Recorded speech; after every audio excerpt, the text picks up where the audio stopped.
In this lesson, we will explore the world of reconnaissance and penetration testing.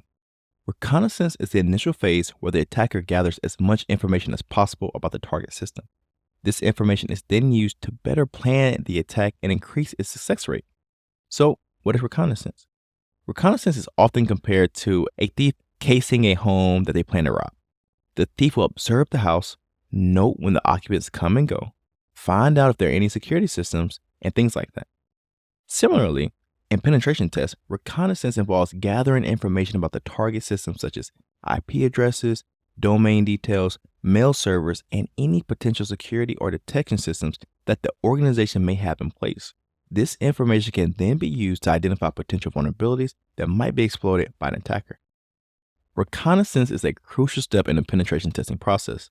The information gathered during reconnaissance can help identify potential vulnerabilities in the target system. Also, the more information the attacker has about the target, the better they can plan their attack, which can lead to a higher chance of success. By identifying potential vulnerabilities and planning the attack carefully, the attacker can reduce the risk of being detected and ultimately failing in their attempts to exploit the system. Reconnaissance is divided into two different types: active reconnaissance and passive reconnaissance. In active reconnaissance, the attacker engages with the target system directly. They might ping the system, scan ports, or try to establish a connection. While this can yield a lot of information, it also carries a higher risk of detection.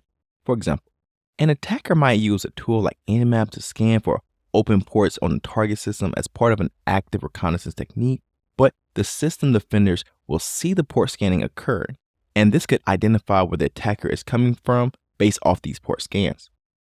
In passive reconnaissance, the attacker gathers information without directly engaging with the target system.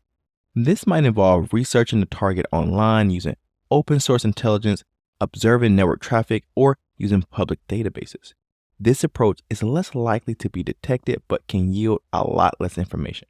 For example, an attacker might use a tool like Whois to gather information about the points of contacts for a particular domain name to use as part of their upcoming phishing campaign. The amount of reconnaissance and even the need for reconnaissance does vary based off the type of penetration test being planned and the environment that the test will occur inside of. Generally, we classify the environment as either a known environment, a partially known environment, or an unknown environment.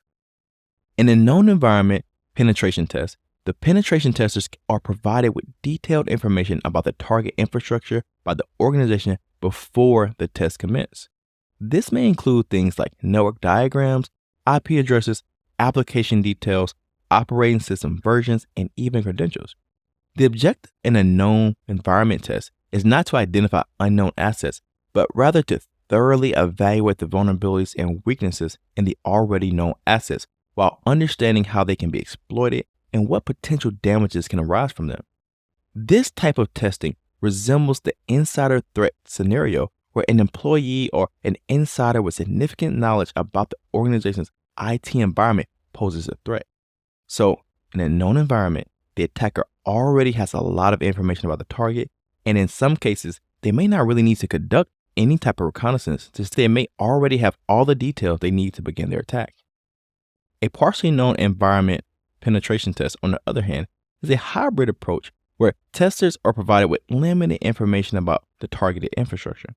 The penetration tester might know some aspects of the system, such as certain IP ranges or application endpoints, but other information is withheld. The aim in a partially known environment test is to simulate a scenario where the attacker might have gained some insider knowledge, perhaps obtained from previous breaches or insider information, but still needs to discover and navigate the broader environment.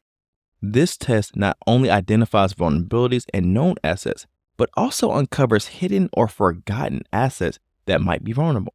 In a partially known environment, reconnaissance is important so that the attacker can fill in the gaps of their knowledge by finding out what software is being used, what versions are installed, or what configurations are in place. In an unknown environment penetration test, penetration testers are given minimal to no information about the target system. The attacker might only be given the company's name or web domain as a starting point. Here, their objective is to simulate a real-world external attacker where the attacker knows little to nothing about the target but aims to find entry points and vulnerabilities. This type of testing typically starts with extensive reconnaissance to discover assets related to the target, and then moves to identify vulnerabilities and potential exploit paths. Unknown environment tests are comprehensive and provide insights into how an organization's external security posture appears to the outside world. So, remember, reconnaissance is a critical first step in penetration testing and involves gathering information about the target system or identifying potential vulnerabilities and planning the attack. There are two types of reconnaissance, active and passive. Active reconnaissance involves directly interacting with the target system to gather information, while passive reconnaissance collects information without directly engaging or alerting the target system. We also have three different types of environments used in penetration testing: a known environment, a partially known environment, and an unknown environment. A known environment penetration test provides the penetration testers with detailed information about the target infrastructure before the test commences. A partially known environment penetration is a hybrid approach where testers are provided with limited information about the target infrastructure. An unknown environment penetration test gives the tester minimal to no information about the target system before the engagement begins.